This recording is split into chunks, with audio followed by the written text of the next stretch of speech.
बिस्मिल्लाहिर्रहमानिर्रहीम। अस्सलाम वालेकुम स्टूडेंट्स। जी बेटा, चैप्टर नंबर 9 की बुक रीडिंग कर लेते हैं।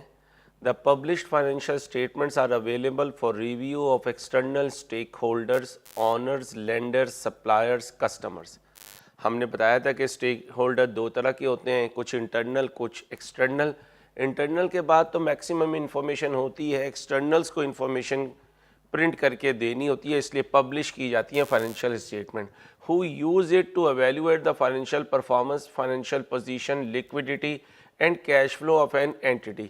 Liquidity mean cash position, liquidity mean cash position, लिख लीजिए, liquidity mean cash position. The preparation of financial statements involves the process of aggregating accounting information from the trial balance and year-end adjustment. It is necessary to incorporate double entry effect of year-end adjustment as opposed to the balances in trial balance, which are already the result of double entry bookkeeping process. मैंने आपको बताया था कि year-end यानी additional information से बाहर जो चीज़ें होती हैं उनको फाइनेंशियल स्टेटमेंट यानी इनकम स्टेटमेंट और बैलेंस शीट में इन करने के लिए पहले उनकी डबल एंट्री पास की जाती है, क्योंकि ट्रायल बैलेंस में जो आइटम्स होती हैं उनकी तो ऑलरेडी डबल एंट्री पास होकर जर्नल, जर्नल से लेजर, लेजर से ट्रायल बैलेंस में आती हैं। Statement of financial position is the snapshot of the entity's financial position at a point in time that enlists assets, liabilities and equity of an entity at a particular date. Statement of comprehensive income is a combination of profit or loss and other comprehensive income. Profit or loss shows that financial results for a period by summarizing income earned and expenses incurred during that particular period.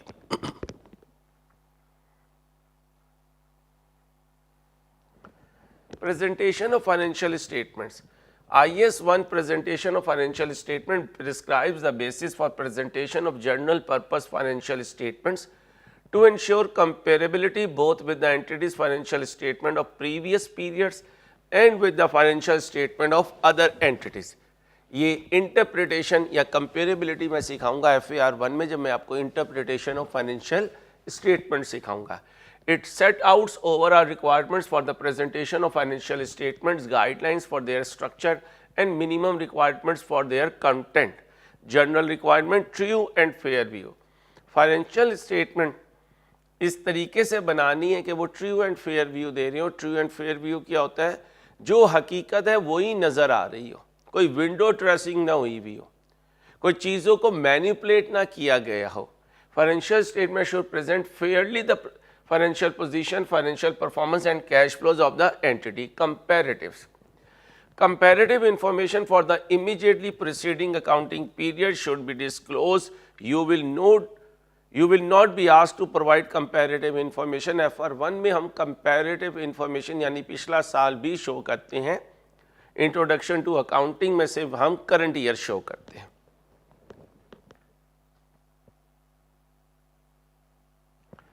Identification. Each component of the financial statement must be properly identified with the following information displayed prominently.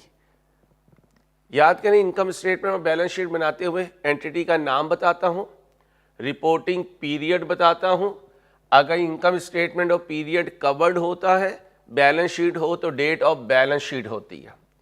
Currency लिखता हूँ, रुपी लिखता हूँ, 1000 लिखता हूँ, millions लिखता हूँ, फिर level of rounding off भी लिखता हूँ।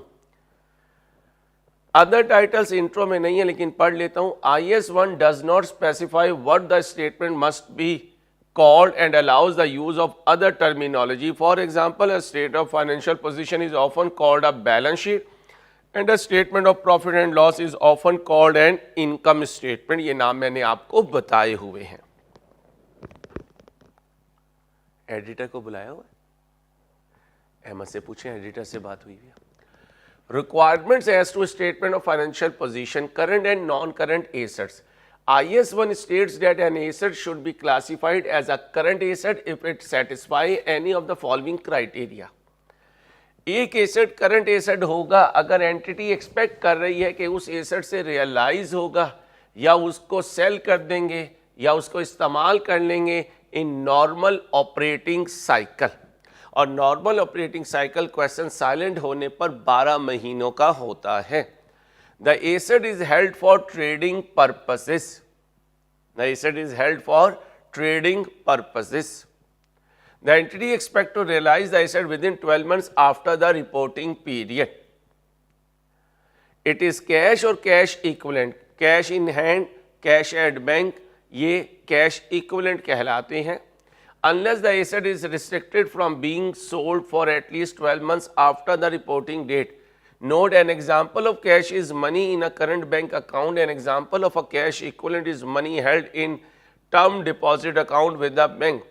All other assets should be classified as non-current asset. इसका मतलब IAS1 current asset को define करता है, non-current asset को define नहीं करता।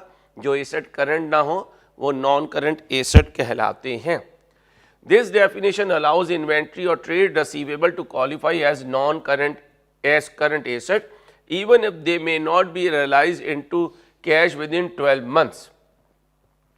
Provided that they will be realized in the entity's normal operating cycle or trading cycle। और question silent होने पर ये कितना होता है? 12 महीने, कम भी हो सकता है। ट्रेडिंग साइकिल, ऑपरेटिंग साइकिल 12 महीनों से कम भी हो सकता है। Current and non-current liabilities. IAS1 also state that a liability should be classified as a current liability if it satisfy any of the criteria. कोई एक criteria meet हो जाए। Entity expect to settle the liability in its normal operating cycle. The liability is held primarily for the purpose of trading. This means that all trade payables are current liabilities even if settlement is not due for over 12 months after the end of the reporting period. It is due to be settled within 12 months after the end of the reporting period. Reporting date से आपने calculate करने होते हैं 12 महीने, और 12 महीनों में जो लाइबिलिटी ड्यू हो वह है current liability. The entity does not have the unconditional right to defer settlement of the liability for at least 12 months after the end of the reporting period.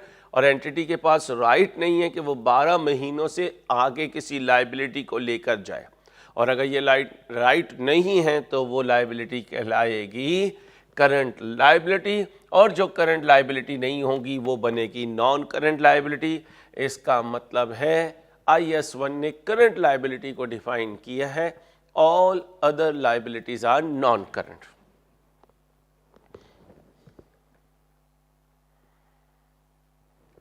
Operating cycle.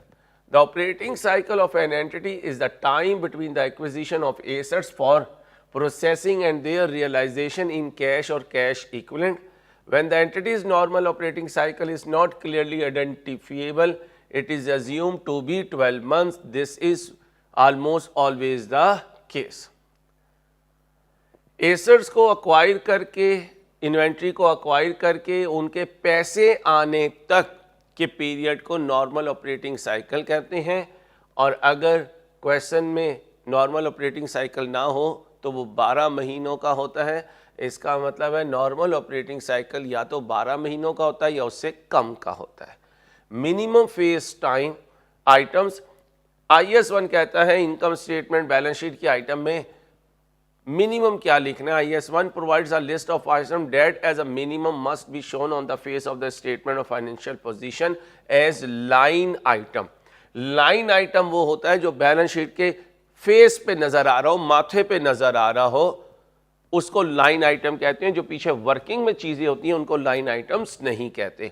Note करें, ये line items होती हैं, इनमें से अक्सर वो हैं जो इंट्रो में पढ़ी, कुछ वो हैं जो FR1 और FR2 में आएंगी, आपको नाम याद रखना पड़ेगा। PPE इन्वेस्टमेंट प्रॉपर्टी R1 में आएगा, इंटेंजिबल एसेट R2 में आएगा, लॉन्ग टर्म इन्वेस्टमेंट R1 में आएगा, इन्वेस्टमेंट इन एसोसिएट R2 में आएगा, बायोलॉजिकल एसेट R2 में आएगा, इन्वेंट्री इंट्रो में आया है, trade and other receivable intro में आया है, कैश इंट्रो में आया है, इक्विवेलेंट्स FR1 में आएंगे।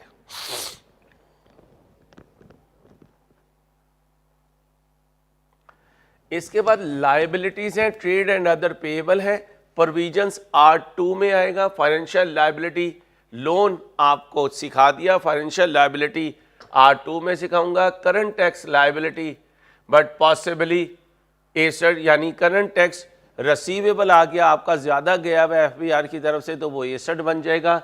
ये कहानी R1 में आएगी। Deferred tax liability, deferred tax asset, ये हमेशा कहाँ आएगा? R2 में। इसके बाद इक्विटी की कहानी है। Issued capital and reserves attributable to the owners of the entity. The term owners refers to the equity holder. Additional line items should be included in the statement of financial position when presenting them separately and is relevant to an understanding of the entity's financial position. Face or notes. Some of the line items in the statement of financial position. Notes सिखाऊंगा कहाँ पर? R1 R2 में। Front सिखाया है आपको intro में, तो face यानी फ्रंट इंट्रो में, नोट्स FR1 और FR2 में। Some of the line items in the statement of financial position should be sub-classified into different categories, giving detail of how the total figure is made up. Main पर आने वाली figure का जो breakup होता है उसे कहते हैं नोट या वर्किंग। दिस सब क्लासिफिकेशन में be presented either and as additional lines on the face of the statement of financial position adding up to the total amount for the item as a whole. छोटी छोटी item का total करके भी face पे लिख सकते हैं और इनको आगे चल के वर्किंग या नोट में भी शो कर सकते हैं। ठीक है बच्चों?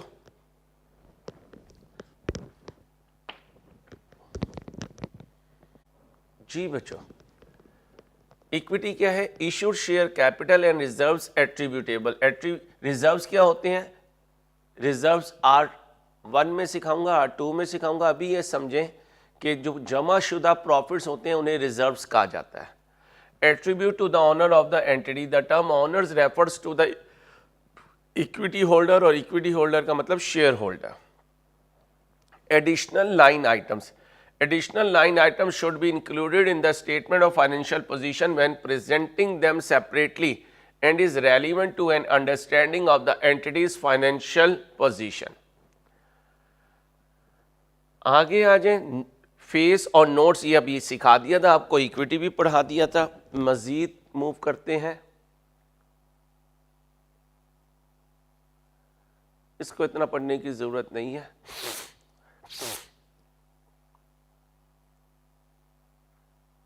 Requirements to statement of comprehensive income, a single statement or two statement. This statement provides information about the performance of an entity in a period. It consists of two parts.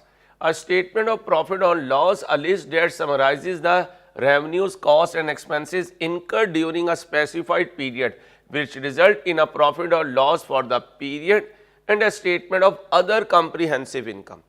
Other comprehensive income R1 में सिखाऊंगा, intro में other comprehensive income नहीं है। अभी ध्यान में रखें कि स्टेटमेंट ऑफ कॉम्प्रिहेंसिव इनकम के दो पार्ट होते हैं। ये जो हम इंट्रो में बना रहे हैं इसे कहते हैं statement of profit and loss. इसके साथ एक और पोर्शन जमा होगा अदर कॉम्प्रिहेंसिव इनकम, लेकिन R1 R2 में, a list of other gains and losses that have arisen in the period. The statement of comprehensive income shows the performance of the business in terms of its main activities. Main activities से जो कुछ कमाया जाता है उसको statement of comprehensive income में लिखा जाता है। It is a structured presentation of all revenue, other income earned in a period and the cost of earning those.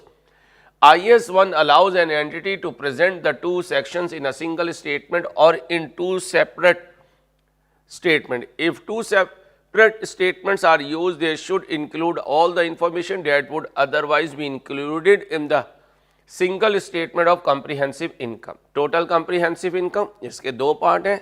Statement of profit and loss ले लें और साथ अदर कॉम्प्रिहेंसिव इनकम को add कर दीजिए।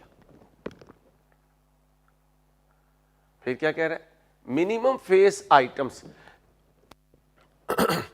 As a minimum IAS 1 requires that the statement of comprehensive income should include line items showing the following amounts for the financial period: revenue, finance cost, tax expense, profit or loss, each component of other comprehensive income। ये आएगा R1 में। जब इन दोनों को जमा करेंगे तो बनेगी total comprehensive income.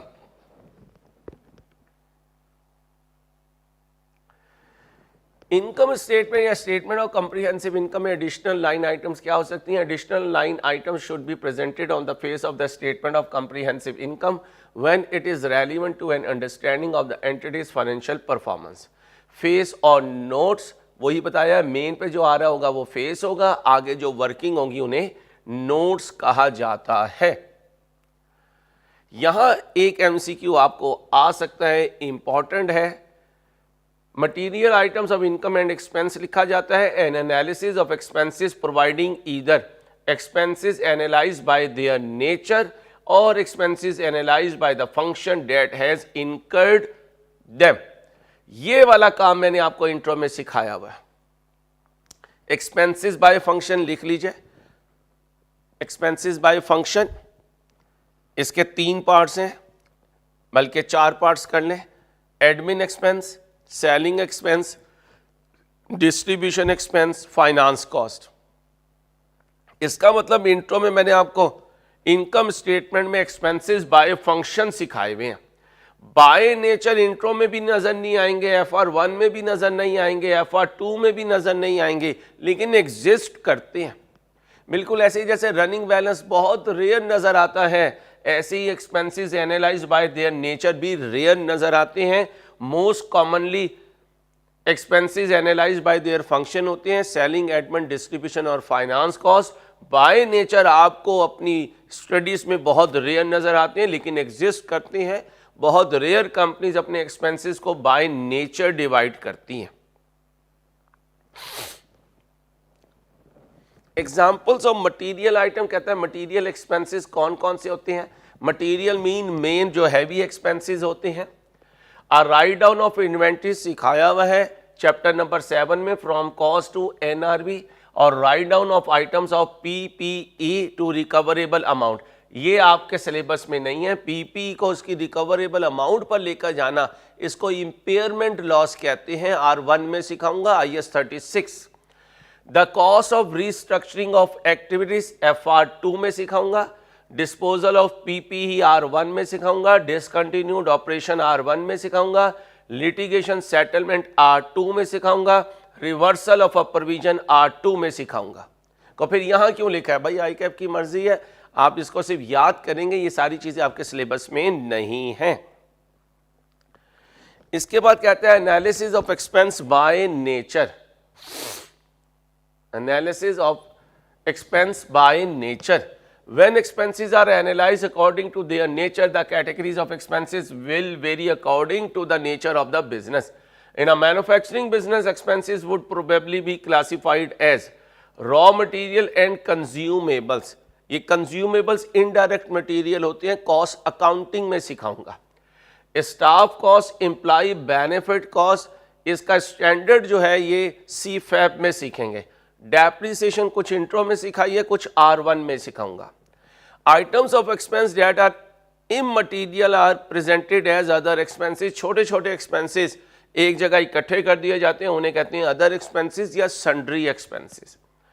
There will also be an adjustment for the increase और decrease in inventories of finished goods and work in progress during the period.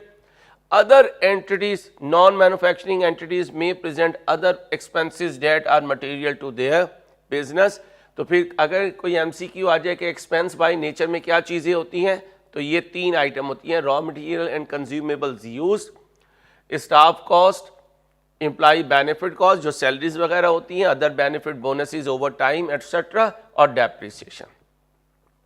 जो नॉन मैन्युफैक्चरिंग बिजनेसेस होते हैं may present other expenses that are material to their business.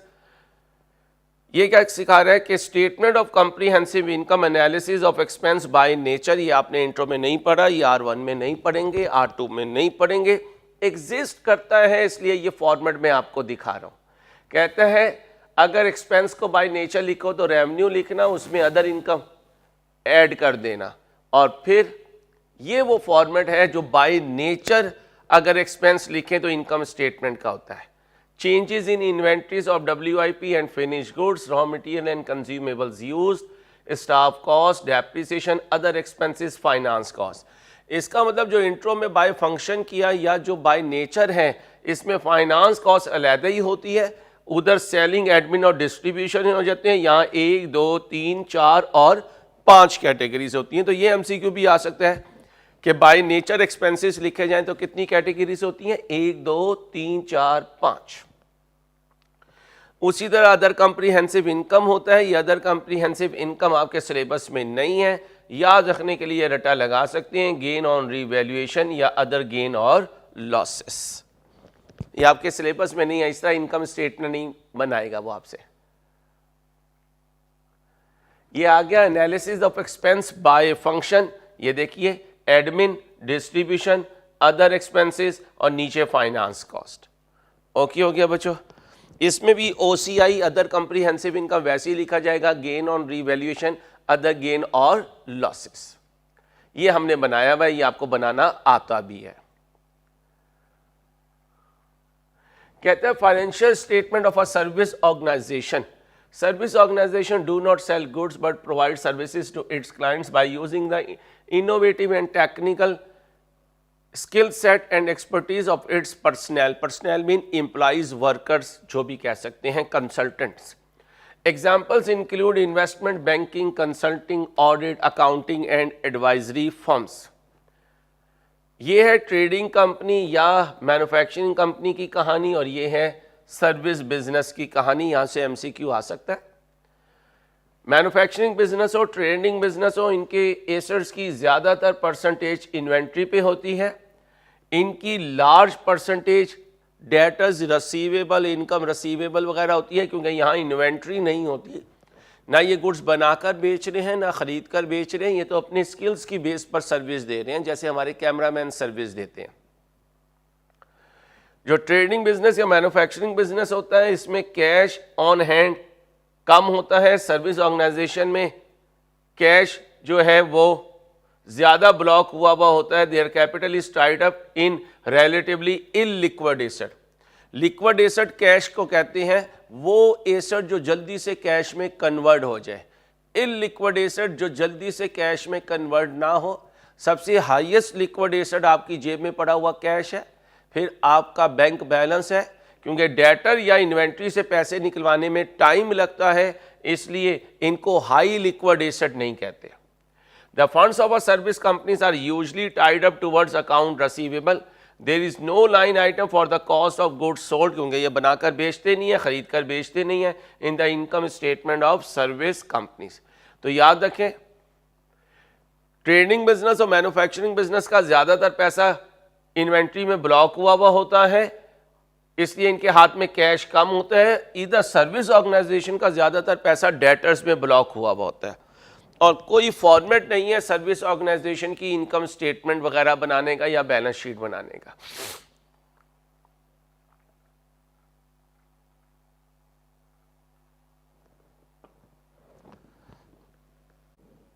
जी बच्चों, preparing financial statement. The statement of financial position and the statement of comprehensive income can be prepared in any order, but the statement of financial position can only be completed after the profit or loss for the period is known, because this figure becomes part of the equity capital. मैंने आपको यही कहा था, पहले income statement फिर balance sheet, क्योंकि income statement का calculated profit जाकर बैलेंस शीट के कैपिटल में ऐड होता है।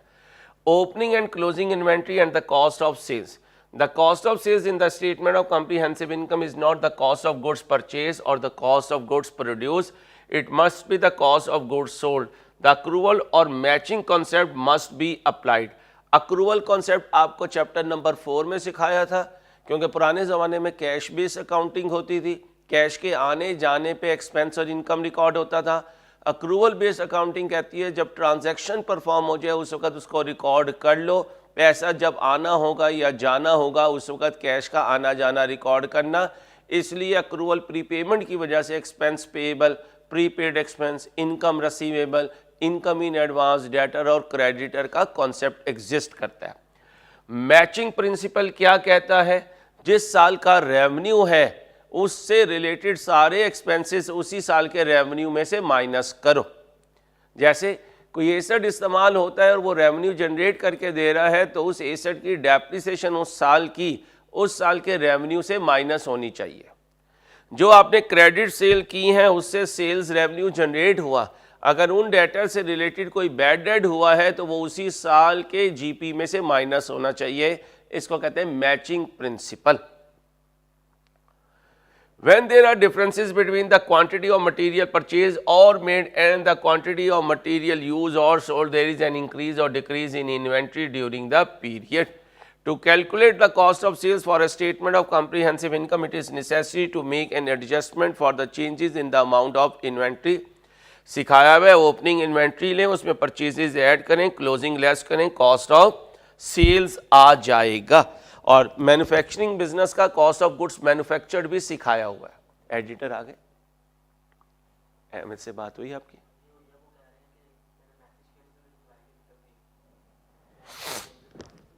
Year-end adjustment. In order to prepare a statement of financial position and statement of comprehensive income from a trial balance, you need to develop a good technique in order to execute such task in an effective way. A typical question provide trial balance with few adjustment and require preparing the financial statement. सिखा चुका हूँ। The rest of this chapter illustrate how such questions might be approached. Income statement और balance sheet का format बनाएंगे, trial balance से figures plug in करेंगे, कोई omit ना हो जाए, कोई डबल ना चली जाए। नीचे एडिशनल इंफॉर्मेशन की डबल एंट्रीज पास करेंगे, डबल एंट्री के जरिए उन्हें इनकम स्टेटमेंट और बैलेंस शीट में लेके जाएंगे और बाद में टोटल कर देंगे। फॉर्मेट आपने ये वाला नहीं लेना, फॉर्मेट सॉफ्टवेयर का जो मौजूद है मॉडल पेपर में करवाया हुआ है, हमने उसके अकॉर्डिंगली आपको इनकम स्टेटमेंट और बैलेंस शीट बनानी सिखाई है। इसके बाद ये सारी एग्जाम्पल है, माशाल्लाह आपको काफ़ी क्वेश्चन हमने क्लास में करवाए हैं, उन्हीं की प्रैक्टिस करें। एमसीक्यूज भी करवाए हैं, उन्हीं को एडजस्टमेंट बनाकर आई क्या पूछ सकता है आपसे। ये सारी कॉम्प्रिहेंसिव एग्जाम्पल्स आ रही हैं। ये इस तरह के क्वेश्चन हम क्लास में कर चुके, अल्लाह के फजल से, अल्लाह का एहसान है। आगे चल के अगर हम देखें तो फिर इसके मेरे ख्याल में एमसीक्यूज शुरू हो जाएंगे और चैप्टर नंबर 9 के एमसीक्यूज हम चैप्टर नंबर 9 के एमसीक्यूज की डिस्कशन में कवर कर चुके हैं। बच्चों अच्छे तरीके से इसको रिवाइज करें, अपना ख्याल रखिएगा। अल्लाह हाफिज़।